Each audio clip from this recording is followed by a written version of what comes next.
शिवा गुरु उहाँ जाले हो जहाँ होला शिवा चर्चा। शिवा गुरु उहाँ जाले हो जहाँ होला शिवा चर्चा। होला शिवा चर्चा बहिना होला शिवा चर्चा। होला शिवा चर्चा शिष्या होला शिवा चर्चा। शिवा गुरु उहाँ जाले हो जहाँ होला शिवा चर्चा।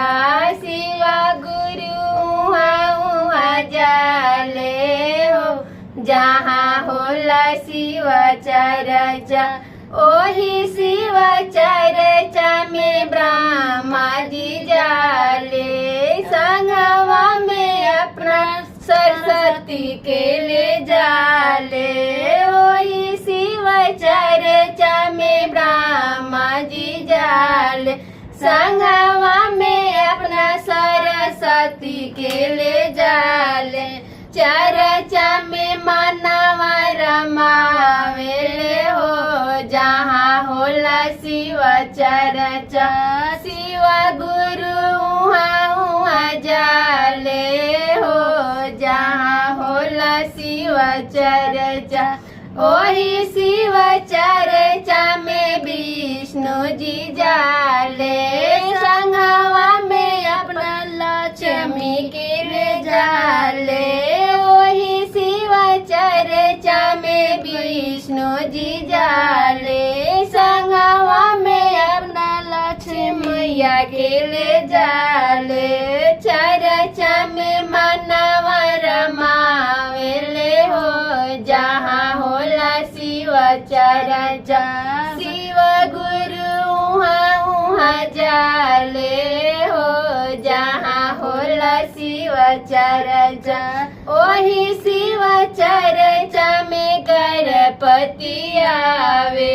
ओही शिव चर्चा में गणपति आवे संगवा में अपना रिद्धि सिद्धि के ले जाले।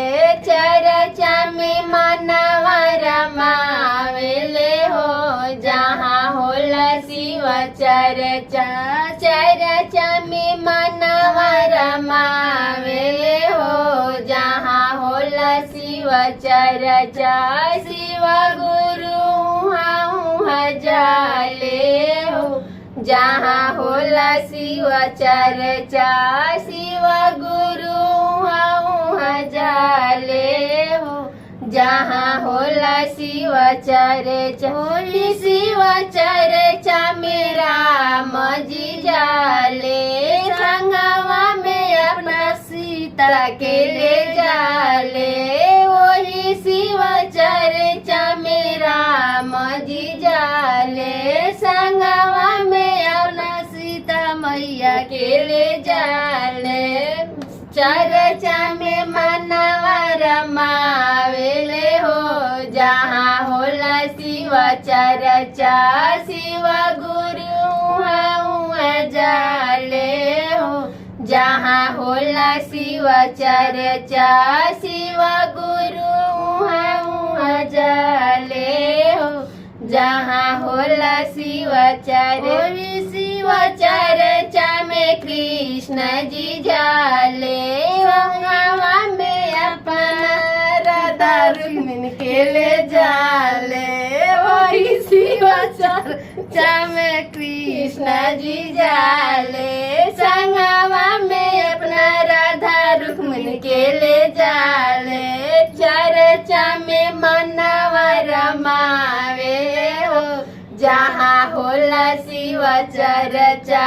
शिवा गुरु उहाँ जाले हो जहाँ होला शिवा चर्चा।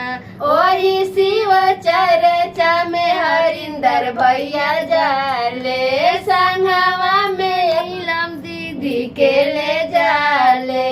ओही शिवा चर्चा में हरिंदर भैया जाले संगवा में अपना नीलम दीदी के ले जाले।